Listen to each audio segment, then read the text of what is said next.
हम सभी आज जो इस सत्संग में पहुंचे हैं बड़े भाग्यशाली हैं जो हम सभी यहाँ पे आए हैं।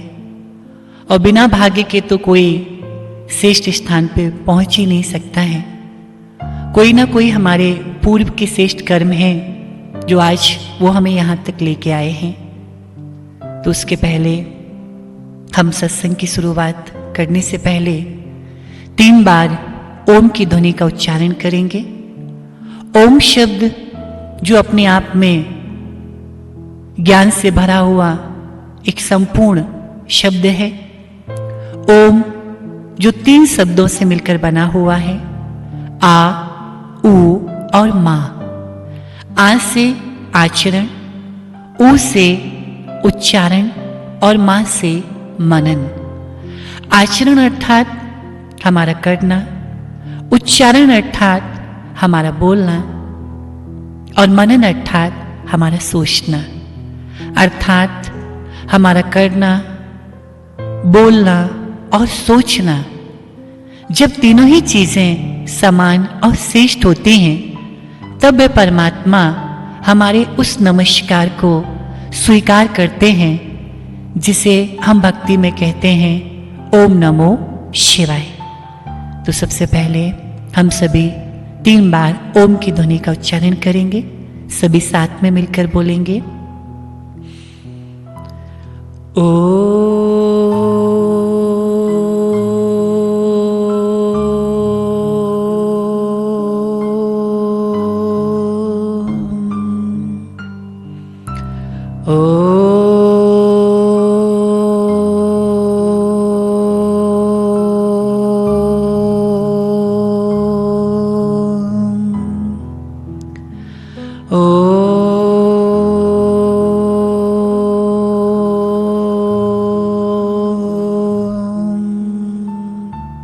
ओम शांति।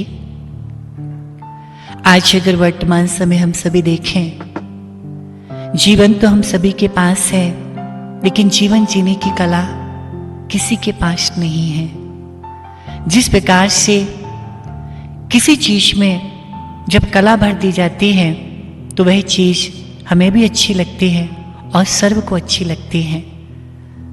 भोजन तो सभी बनाते हैं, लेकिन भोजन बनाने की भी एक कला होती है। गीत तो सभी गुनगुनाते हैं, लेकिन गीत गाने की भी एक कला होती है। उसी प्रकार से जीवन तो सभी के पास है, लेकिन जीवन जीने की भी एक कला होती है। तो प्रजापिता ब्रह्मा कुमारी विश्वविद्यालय में हमें जीवन जीने की एक बहुत सुंदर कला सिखाई जाती है। आप सभी जानते हैं, कहते हैं हाफ नॉलेज इज डेंजरस। किसी भी चीज का आधा ज्ञान बहुत खतरनाक होता है। हम सभी लाइट को यूज तो करते हैं, लेकिन लाइट की हमें फुल नॉलेज नहीं है। तो हम स्विच तो खोल सकते हैं, लेकिन बोर्ड नहीं खोल सकते हैं। ये स्विच दबाएंगे, इससे टीवी चालू होगी, वो स्विच दबाएंगे, उससे फ्रिज चालू होगी, वो स्विच दबाएंगे, उससे एसी चालू होगा। ये तो हमें नॉलेज है, लेकिन अचानक लाइट में कोई प्रॉब्लम्स हो जाती है, हमसे कहा जाए कि बोर्ड खोल दें और हमें उसकी नॉलेज नहीं है तो हम बोर्ड नहीं खोल सकते हैं ना। तो जब किसी चीज की हाफ नॉलेज होती है तो 3 चीजें होती हैं। एक डर, दूसरा डिपेंड और तीसरा डिस्टर्ब। हम ये सोचेंगे क्या हो गया, दूसरा हम डिपेंड होंगे कि कोई आए इसे ठीक करके जाए, और तीसरा हम डिस्टर्ब हो जाएंगे, सारे काम हमारे रुके पड़े हुए हैं। तो उसी प्रकार से अगर हमें उसकी फुल नॉलेज होती तो कोई डर नहीं, हम उसको खोलते और उस कनेक्शन को जोड़ देते। किसी पर डिपेंड नहीं कि कोई आए उसे ठीक करके जाए, ना हम डिस्टर्ब होते। तो उसी प्रकार से आज हमारे पास जीवन तो है, लेकिन अगर हम अपने जीवन में देखें तो ये तीनों ही चीजें हैं। डर भी है, मौत का डर, बीमारियों का डर, भविष्य का डर। हम डिपेंड भी हैं, कोई पेरेंट्स पे डिपेंड है, कोई जॉब करते हैं तो किसी अपने ऑफिसर्स के ऊपर डिपेंड है, कोई किसी पर डिपेंड है। प्रॉब्लम्स आए दिन देखें, कोई ना कोई समस्या है जीवन में सुबह से लेकर रात्रि तक। इस बात से स्पष्ट है कि हमें जीवन की फुल नॉलेज नहीं है। हम सभी जानते हैं एक समय था जो साधु सन्यासी लोग जंगल में रहते थे, एक घने जंगलों में रहते थे। आप सोचिए कि किस तरीके से उस घने जंगल में शेर, चीता, भालू उनके आश्रम के नजदीक आते थे। उनके पास कोई सिक्योरिटी गार्ड नहीं होते थे, ना कोई उनकी रक्षा करने वाला होता था, फिर भी उनके अंदर कोई डर नहीं था। वो किसी पर डिपेंड नहीं थे कि कोई आए, खाने को उन्हें कौन देगा, पहनने को उन्हें कौन देगा, उनकी जीवन की व्यवस्थाएं कौन लगाएगा। वो किसी पर डिपेंड नहीं थे, ना वो डिस्टर्ब होते थे, अपने आप में आनंदमय स्थिति में रहते थे। तो ऐसा कौन सी नॉलेज उनके पास थी जो ना उनके जीवन में डर था, ना वो किसी पर डिपेंड थे, ना उनके जीवन में कोई डिस्टरबेंस था। तो हम सभी जानते हैं जब हमें आत्मज्ञान हो जाता है, अर्थात पूज्य पिता ब्रह्मा कुमारी विश्वविद्यालय में जो 7 डेज कोर्स दिया जाता है, उस 7 डेज कोर्स में हमें 3 चीजों की यथार्थ रूप से पहचान दी जाती है। एक आत्मा का ज्ञान, दूसरा उस परमात्मा का ज्ञान, और तीसरा इस संसार के चक्र का ज्ञान। अर्थात जब हमें आत्मा का ज्ञान होता है तो हमारा मौत का डर, भविष्य का डर, बहुत सारे डर खत्म हो जाते हैं। जब हमें परमात्मा का ज्ञान होता है तो हमारे जीवन में ये बात अच्छे रूप से पक्की हो जाती है कि हम किसी पर डिपेंड नहीं हैं, क्योंकि हमारा पिता सर्वशक्तिवान है। और तीसरा, जब हमें संसार के चक्र की नॉलेज हो जाती है कि संसार का ड्रामा बहुत सुंदर और कल्याणकारी बना हुआ है, तो फिर हम डिस्टर्ब नहीं होते हैं। तो आज सबसे पहले हमें आत्मज्ञान दिया जाएगा, क्योंकि कहते हैं पत्ता पत्ता सींचने से फूल कभी खिलता नहीं, पत्ता पत्ता सींचने से फूल कभी खिलता नहीं, और बिना आत्मा के ज्ञान मिले बिना परमात्मा कभी मिलता नहीं। आज वर्तमान समय चींटी से लेके हाथी तक सभी जीव के अंदर आत्मा तो है, शरीर में आत्मा है, ये तो एक नॉर्मल बात है। लेकिन शरीर में आत्मा होते हुए आत्मज्ञान हो जाए, ये बहुत महत्वपूर्ण बात है, क्योंकि हम सभी जानते हैं यही हाथ हमारे पास है जिसे हम अपने लिए यूज करते हैं, तो इसे उपयोग कहा जाता है। इसी हाथ से जब हम किसी को कष्ट देते हैं तो दुरुपयोग कहा जाता है, और इसी हाथ से जब हम किसी को सुख देते हैं तो सदुपयोग कहा जाता है। हाथ एक ही है, जब उसे अपने लिए यूज किया जाता है तो उसे उपयोग कहते हैं, किसी को कष्ट देते हैं तो उसे दुरुपयोग कहते हैं, और किसी को जब सुख देते हैं तो उसे सदुपयोग कहते हैं। तो ये कोई हाथ नहीं करता है, ये हमारी बुद्धि करती है। जब हमारे पास बुद्धि है तो उपयोग है, बुद्धि में जब माया प्रवेश हो गई तो दुरुपयोग है, और बुद्धि में जब सद्ज्ञान आ गया तो सदुपयोग है। तो उसी प्रकार से आज इस सृष्टि पर जितने भी जीव हैं, कुछ पानी के अंदर रहने वाले, कुछ जमीन पर चलने वाले, और कुछ आसमान में उड़ने वाले, सभी जीव अपने जीवन के सिर्फ 2 काम कर सकते हैं। जो हिंसक जीव हैं वो अपने जीवन का दुरुपयोग करते हैं, और जो अहिंसक जीव हैं वो अपने जीवन का उपयोग करते हैं। लेकिन सभी जीवों में जो श्रेष्ठ है वो मनुष्य है। कहते ना, बड़े भाग से मानुष तन पावा। तो सभी जीवों जो श्रेष्ठ है वो मनुष्य है। तो मनुष्य जीवन अर्थात हमें किस लिए प्राप्त हुआ है? फॉर एग्जाम्पल, एक सिंपल सेट, एक मल्टीमीडिया सेट। सिंपल सेट जो 1000 से नीचे आता है, मल्टीमीडिया सेट जो 10,000, 20,000, 50,000 तक भी आता है। सिंपल सेट कॉल अटेंड कीजिए और कॉल काट दीजिए। मल्टीमीडिया सेट जिसमें और भी बहुत सारे फंक्शन होते हैं। तो हम शौक से मल्टीमीडिया सेट तो ले लेते हैं, लेकिन हमारे पास समय ही नहीं कि हम उसका पूरे फंक्शन को यूज कर सकें। तो उसी प्रकार से परमात्मा ने जो हमें मनुष्य जीवन दिया हुआ है, आप बताइए ये सिंपल सेट है या मल्टीमीडिया सेट है? आप देखिए, जैसे एक चिड़िया होती है, बच्चे को जन्म देती है, दाना डालती है, उड़ना सिखाती है, और लास्ट में जब मरती है तो घोंसला सौंप के चली जाती है। हम भी अपने बच्चे को जन्म देते हैं, पढ़ाते लिखाते हैं, बड़ा करते हैं और लास्ट में जो कुछ हमारे पास है उनको देके चले जाते हैं। वो चिड़िया है जो अपने तरीके से कर रही है, हम भगवान की बनाई हुई वो गुड़िया हैं जो हम अपने तरीके से कर रहे हैं। लेकिन अगर देखा जाए तो कर्म तो समान है ना, वो अपनी तरीके से उस कर्म को कर रही है, हम अपने तरीके से उस कर्म को कर रहे हैं। तो हमें शर्म आनी चाहिए कि मानव जीवन हमें किस लिए मिला हुआ है। तो मानव जीवन अर्थात सिंपल सेट है मल्टीमीडिया सेट, मल्टीमीडिया सेट ना। अगर ये मल्टीमीडिया सेट है तो हमें फिर इसके पूरे फंक्शन को यूज करना चाहिए। तो मनुष्य जीवन अर्थात हमें सदुपयोग के लिए मिला हुआ है। इसलिए कहते हैं, आप सभी जानते हैं, अपने लिए जीना ये प्रकृति है, अपने लिए जीना ये प्रकृति है, संसार के लिए जीना ये संस्कृति है। तो एक आध्यात्मिक ज्ञान जो हमारे जीवन को बहुत ऊंचा और श्रेष्ठ बनाता है। लेकिन कहते हैं विज्ञान का अगर सुख लेना है तो वैज्ञानिक बनने की जरूरत नहीं है, लेकिन ज्ञान का अगर हमें सुख लेना है तो ज्ञानी बनने की जरूरत है। जिस प्रकार से एक साइंस के साधन होते हैं, साइंस के साधन में अगर हम देखें तो एक 10 साल का बच्चा भी मोबाइल को यूज कर रहा है, तो 50 साल का 100 साल का व्यक्ति भी मोबाइल को यूज कर रहा है। सभी एज के लोग ट्रेन में बैठते हैं, प्लेन में बैठते हैं। तो घर में जो भी साधन होते हैं साइंस के बनाए हुए, सभी एज के लोग उन साधनों को यूज करते हैं। तो जब साइंस के साधन दुनिया का हर व्यक्ति यूज कर सकता है, जिसमें कोई एज नहीं होती है, तो फिर भगवान की बनाई हुई साधना भी सबको करना चाहिए, उसमें भी कोई एज नहीं होती है। तो परमात्मा हम बच्चों को यही कहता है कि सभी लोगों को आध्यात्मिक ज्ञान को अपने जीवन में ग्रहण करना चाहिए। जिस प्रकार से आप सभी जानते हैं कि आज वर्तमान समय हर एक व्यक्ति के जीवन में दुख और अशांति है। तो इन सब चीजों से अगर हमें मुक्त होना है तो हमें अपने जीवन में आत्मज्ञान की बहुत बहुत आवश्यकता है।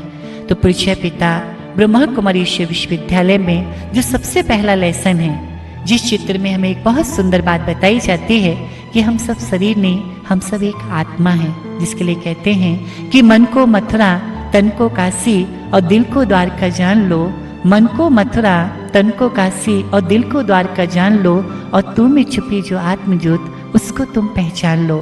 तो हम सभी उस परमात्मा की संतान, हम सभी आत्माएं हैं। इस चित्र में जो आप देख रहे हैं, यहाँ पे दिखाया गया है कि ये जो है एक 5 तत्व का शरीर है। इसमें जब आत्मा प्रवेश कर जाती है तो इसे जीव आत्मा कहते हैं, और आत्मा जब शरीर से निकल जाती है तो शरीर एक ढांचा रह जाता है। आत्मा एक अति सूक्ष्म ज्योति बिंदु स्वरूप एक प्रकाश का पुंज है। आत्मा की 3 शक्ति यहाँ पे दिखाई गई हैं, मन, बुद्धि और संस्कार। इन 3 शक्तियों से बनकर ये जो आत्मा है, किस तरीके से, जैसे एक बच्चा होता है, जब माँ के पास जाता है तो बेटा है, बहन के पास जाता है तो भाई है, और पत्नी के पास जाता है तो पति है। आखिर है तो एक ही व्यक्ति। उसी प्रकार जब आत्मा सोचती है तो मन, जब निर्णय करती है तो बुद्धि, और जब वो कर्म करती है और जो उसमें रिकॉर्ड हो जाता है उसे संस्कार कहते हैं। इसलिए कहते हैं जैसा खाओगे अन्न वैसा बनेगा मन, जैसा होगा चित्र वैसा होगा चरित्र, और जैसी होगी दृष्टि वैसी होगी सृष्टि, और जैसा पानी वैसी वाणी। मन में 2 प्रकार के विचार चलते हैं, आप सभी जानते हैं। घास उगाने में मेहनत नहीं करनी पड़ती इतना, लेकिन फूलों का बगीचा लगाओ तो बड़ी मेहनत लगती है। तो आप सभी बताइए, एक नेगेटिव विचार मन में चलते हैं, एक पॉजिटिव। तो ज्यादातर हमें किस चीज में मेहनत करनी पड़ती है? तो आप सभी जानते हैं ना, नेगेटिव विचार सोचने में कोई मेहनत नहीं करनी पड़ती है। उसका कारण क्या है? जिस प्रकार से हम रास्ते से अगर जा रहे हैं तो एक फूलों का बगीचा है, हमने उसको देखा, और थोड़े से हम आगे गए, एक कचड़े का ढेर है, हमने उसको देखा। तो जब आप फूलों का बगीचा देखेंगे तो आपका मन कैसा होगा? नेचुरली है ना, खुश हो जाएगा। और थोड़ा सा आप आगे गए, आपने कचड़े का ढेर देखा, आपको बदबू आई, आपका मन कैसा होगा?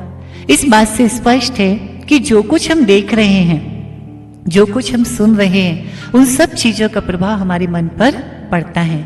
तो सुबह से लेकर रात्रि तक हम सभी अपने जीवन में देखें, हम कितना पॉजिटिव देखते हैं और कितना निगेटिव देखते हैं। तो जब निरंतर हमारे सामने निगेटिव रहेगा तो मन शक्तिशाली बनेगा या कमजोर? तो स्पष्ट है ना कि मन तो नेचुरली कमजोर ही बनेगा ना।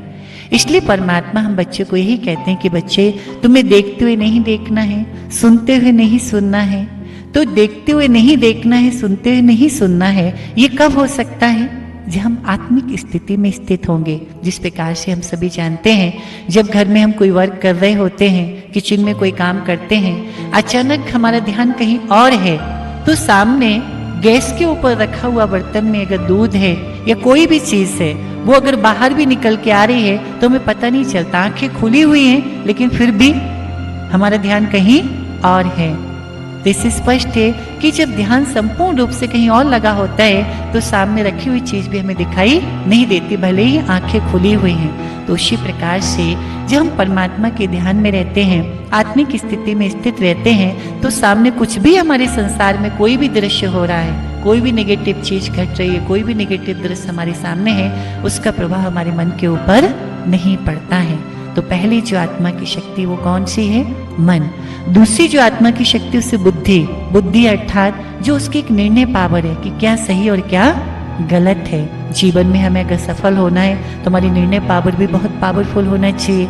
फिर तीसरी जो आत्मा की शक्ति जिसको हम लोग संस्कार कहते हैं। संस्कार आप सभी जानते हैं, संस्कार को नेचर, हैबिट, आदत या स्वभाव अनेकों नामों से जाना जाता है। आज अगर देखा जाए तो कोई व्यक्ति, लोग कहते हैं हमें ये परेशान करता है, वो परेशान करता है, लेकिन वास्तव में किसी को कोई परेशान नहीं करता है। व्यक्ति अपनी नेचर और स्वभाव से ही परेशान होता है। आज अगर हम देखें, हमने अपने संस्कारों को किस तरीके से बना के रखा हुआ है। छोटी बात को बड़ा करने का संस्कार, बात बात पे गुस्सा करने का संस्कार, झूठ बोलने का संस्कार, इधर की बात उधर करने का संस्कार, ये सब संस्कार जो आज हमारे जीवन में है, क्या हम इनसे परेशान हैं या नहीं हैं? है ना? बरोबर है ना? तो क्या हम इन्हें चेंज करना चाहते हैं नहीं चाहते हैं? चाहते हैं ना, लेकिन फिर भी नहीं कर पाते हैं, इसलिए हम अपने जीवन में परेशान रहते हैं। एक वो संस्कार होते हैं जो पूर्व जन्म के हमारे साथ आते हैं, एक वो संस्कार होते हैं जो माँ बाप के हम में आते हैं, एक वो संस्कार होते हैं जो वातावरण के हम में आते हैं, और एक वो संस्कार होते हैं जिसे कर्म करके हम बनाते हैं। लेकिन इसमें जो ज्यादा प्रभावशाली संस्कार होते हैं वो हमारे जीवन में अपना असर दिखाते हैं। इसलिए जब हम अपने मन को उस ईश्वर में लगाते हैं, उस परमात्मा से जब हमें शक्तियों की प्राप्ति होती है, तो धीरे धीरे हमारे संस्कार परिवर्तन होना शुरू हो जाता है। इसलिए कहते नहीं, जैसे संस्कार वैसे संसार। इसलिए हमें अपने संस्कारों को बहुत ऊंचा और श्रेष्ठ बनाना है। दूसरी चीज में दिखाई गई है, जिस प्रकार से गाड़ी होती है तो गाड़ी को चलाने वाला एक ड्राइवर होता है जो मेन सीट पर बैठकर उस गाड़ी को कंट्रोल करता है। तो उसी प्रकार शरीर भी एक हमारी गाड़ी है। आत्मरूपी ड्राइवर इस बिरकुटी के बीच, मस्तक के बीच में विराजमान होती है, जो पूरी गाड़ी को कमांड करती है। जिस प्रकार गाड़ी में आगे खिड़की होती है, हॉर्न होता है, स्टीयरिंग होती है, उसी प्रकार ये शरीर रूपी हमारी गाड़ी है, जिसमें आंखें हमारी खिड़की का काम करती है, मुंह हमारा हॉर्न है, हाथ हमारी स्टीयरिंग है। तो आप सभी जानते हैं, उस गाड़ी में अगर हम अच्छा पेट्रोल, अच्छा डीजल डालेंगे तो अच्छी चलेगी ना। अच्छा पेट्रोल, अच्छा डीजल डालेंगे तो अच्छी चलेगी। उसी प्रकार अगर हम इस शरीर रूपी गाड़ी में शुद्ध और पवित्र भोजन डालेंगे तो ये गाड़ी भी कैसे चलेगी? अच्छी चलेगी। तो इस शरीर रूपी गाड़ी को हमें अच्छे ढंग से चलाने के लिए, अपनी श्रेष्ठ स्थिति में स्थित होने के लिए आत्मज्ञान की बहुत बहुत आवश्यकता है। उसके साथ साथ हम सभी जानते हैं, आत्मा के 7 गुण होते हैं। जिस प्रकार से आज अगर हम अपने जीवन में देखें, सभी को शांति, प्रेम, खुशी, आनंद पसंद है या नहीं है? पसंद है ना। इससे स्पष्ट है कि ये हमारी नेचर है, ये हमारे गुण है, इसलिए हमें ये पसंद है। आप सभी जानते होंगे आत्मा के 7 गुण कौन कौन से होते हैं। जिस प्रकार से आत्मा का सबसे पहला गुण है ज्ञान, फिर उसके बाद पवित्रता, फिर उसके बाद शांति, फिर उसके बाद प्रेम, फिर उसके बाद खुशी, फिर उसके बाद आनंद, और फिर उसके बाद शक्ति। तो ज्ञान, पवित्रता, शांति, प्रेम, खुशी, आनंद और शक्ति, ये आत्मा के 7 गुण होते हैं। ये 7 गुण जब हमारे जीवन में संपूर्ण रूप से आ जाते हैं तो आत्मा सतोगुणी हो जाते हैं। आप सभी जानते होंगे, एक और बहुत सुंदर बात आपको इसमें बताई जाएगी। आत्मा के 7 गुण हैं, इससे हमारे बॉडी के 7 पार्ट के भी कनेक्शन होते हैं। आत्मा का सबसे पहला गुण जो ज्ञान है, उससे हमारे ब्रेन का कनेक्शन होता है। आत्मा का दूसरा गुण जो पवित्रता है, उससे हमारे फीचर्स का कनेक्शन होता है। उस आत्मा का तीसरा गुण जो शांति है, उससे हमारे फेफड़ों का कनेक्शन होता है। आत्मा का चौथा गुण जो प्रेम है, उससे हमारे हृदय का कनेक्शन होता है। आत्मा का अगला गुण जो खुशी है, उससे हमारे लीवर का कनेक्शन होता है। आत्मा का नेक्स्ट गुण जो शक्ति है, उससे हमारे बॉडी के स्ट्रक्चर का कनेक्शन होता है। आत्मा का लास्ट गुण जो आनंद है, उससे हमारे हार्मोन्स का कनेक्शन होता है। इसलिए आप सभी जानते होंगे, जैसे जैसे हमारे जीवन में ज्ञान आता जाता है, हमारे ब्रेन का विकास होता जाता है। जिन लोगों के जीवन में पवित्रता होती है, उनका चेहरा आपको दूर से ही देखने में आएगा कि इनके अंदर कुछ पवित्रता का बल है, तेज है। उसके बाद जो लोग जीवन में शांत रहते हैं, उन्हें कभी सांस की बीमारी नहीं होती है। जिन लोगों के जीवन में प्रेम होता है, उन्हें कभी हृदय रोग नहीं होता। आज दुनिया में जो आप देख रहे हैं, सबसे ज़्यादा क्या बीमारी बढ़ती जा रही है ना, ये सब बीमारियां। तो इसका कारण क्या है कि जीवन में प्रेम नहीं है, इसलिए उन लोगों को वो बीमारियां बढ़ती जा रही हैं। आप सभी जानते हैं, जब हम भोजन को खुशी से स्वीकार करते हैं तो कितनी जल्दी हजम हो जाता है। तो लीवर का कनेक्शन हमारी खुशी से होता है। स्ट्रक्चर, जब व्यक्ति के जन्म में स्पिरिचुअल पावर होती है तो उसके अंदर स्ट्रांगनेस होती है, वर्क को करने की और ज़्यादा उसके अंदर एनर्जी होती है, ज़्यादा से ज़्यादा वर्क करने की। और उसके बाद आत्मा का लास्ट गुण जो है आनंद, जिससे हमारे हार्मोन्स का कनेक्शन होता है। जिस व्यक्ति के जीवन में आनंद होता है ना, एज ज़्यादा होते हुए उसकी इतनी एज नहीं दिखाई देती है। इसलिए जब हम स्वयं को आत्मा समझते हैं और आत्मिक स्थिति में जब हम स्थित रहते हैं, तो बॉडी के ये 7 पार्ट्स भी जो हमारे मेन पार्ट्स हैं, ये बिल्कुल एक्यूरेट रूप से काम करते हैं। इसलिए हमें अपने जीवन में इस बात के ऊपर बहुत बहुत मेहनत करना चाहिए कि हम सब शरीर नहीं, हम सब एक आत्मा है। इसलिए कहते नहीं कि शरीर एक रथ है, आत्मा इसमें एक रथी है। जिस प्रकार से आत्मा रूपी रथी जब इस शरीर रूपी रथ से निकल जाती है, तो हम इसे क्या कहते हैं, आरथी, माना अर्थी जा रही है। अब इसका कोई अर्थ नहीं है, क्योंकि इससे रथी क्या हो चुका है, निकल चुका है। तो वास्तव में हम जब इस कॉन्शियस में रहते हैं कि हम शरीर नहीं, हम सब एक आत्मा हैं, तो ये जो 5 विकार हैं, काम, क्रोध, लोभ, मोह, अहंकार, ये 5 विकार हमारे जीवन में कोई प्रभाव नहीं डाल सकते हैं। लेकिन जब हम स्वयं को शरीर समझते हैं, तो ये 5 ही विकार हमारे जीवन में अपना प्रभाव डालना क्या करते हैं, शुरू कर देते हैं। इसलिए हमें निरंतर इस चीज पे अभ्यास करना चाहिए कि हम शरीर नहीं, हम सब एक आत्मा हैं। ये मेन प्रैक्टिस हमको निरंतर करते रहना चाहिए। और ये प्रैक्टिस अगर हमारी चलती रहेगी, तो हम अपने आप में महसूस करेंगे कि किस तरीके से हमारी आध्यात्मिक उन्नति होती जाएगी, हमारे जीवन से बुराइयां समाप्त होती जाएंगी और हमारा जीवन बहुत श्रेष्ठ और शक्तिशाली बनता जाएगा। जिसके लिए एक छोटा सा उदाहरण हम आपको देंगे। आप सभी जानते हैं कि जैसे कि एक मकान मालिक था, ठीक है। अब वो जो मकान मालिक था, उसका बहुत बड़ा मकान था और बहुत बड़ा जो मकान था वो खाली पड़ा हुआ था। तो अचानक उसके पास एक किराएदार आया और उसने उस मकान मालिक से कहा कि भाई साहब, मुझे किराए पे मकान चाहिए, ठीक है। तो उसने जब उससे बात कही, तो उसने पूछा कि आप क्या करते हो, तो उसने कहा कि मैं बैंक में मैनेजर हूँ। उसने कहा ठीक है, दे देंगे, लेकिन 10,000 रुपये महीने आपसे भाड़ा लेंगे। उसने कहा ठीक है, भले दे दूंगा, कोई बात नहीं, नया मकान बनाऊंगा, उसमें भी खर्चा होगा, मेरा टाइम बच जाएगा, इसलिए 10,000 रुपये महीने पे मैं ले लेता हूँ। तो उसने कहा ठीक है, कोई बात नहीं, आ जाइए। तो उस मकान मालिक ने उस किराएदार को किराए पे मकान दे दिया। कोई बात नहीं, अब वो उसने रहना शुरू कर दिया। अब जो किराएदार उस मकान मालिक में रहने लगा, मकान में रहने लगा उस मकान मालिक के, तो क्या हुआ, पहले तो शुरू में वो किराया टाइम टू टाइम देने लगा, लेकिन कुछ दिन के बाद क्या हुआ, उसके जो और रिश्तेदार थे, उसने क्या किया, अपने और रिश्तेदारों को भी वहां पे बुला लिया। अब और रिश्तेदार जब वहां पे आए, तो उस मकान मालिक ने सोचा चलो कोई बात नहीं, काफी समय के बाद इसके मित्र संबंधी आए हैं, कुछ दिन रुक के फिर चले जाएंगे। लेकिन वो तो इस तरीके से मकान में रहने लगे, ऐसे उन्होंने उस मकान में कब्जा कर लिया कि जाने का नाम ही नहीं ले। मकान मालिक बड़ा परेशान हो गया। फिर कुछ दिन के बाद क्या हुआ, वो लोग जब उस मकान में रहने लगे, तो फिर उनके जो पुराने संस्कार थे, ड्रिंक करना, स्मोकिंग करना, है ना, उस वातावरण को और दूषित कर दिया। मकान मालिक और परेशान हो गया कि पहले तो किराया देना बंद किया, फिर उसके बाद अपने मित्र संबंधियों को बुला लिया, फिर उसके बाद मकान को और दूषित कर दिया, वातावरण को और खराब कर दिया। मकान मालिक बड़ा परेशान हो गया। वो सोचने लगा कि अरे ये किस तरीके का किराएदार है।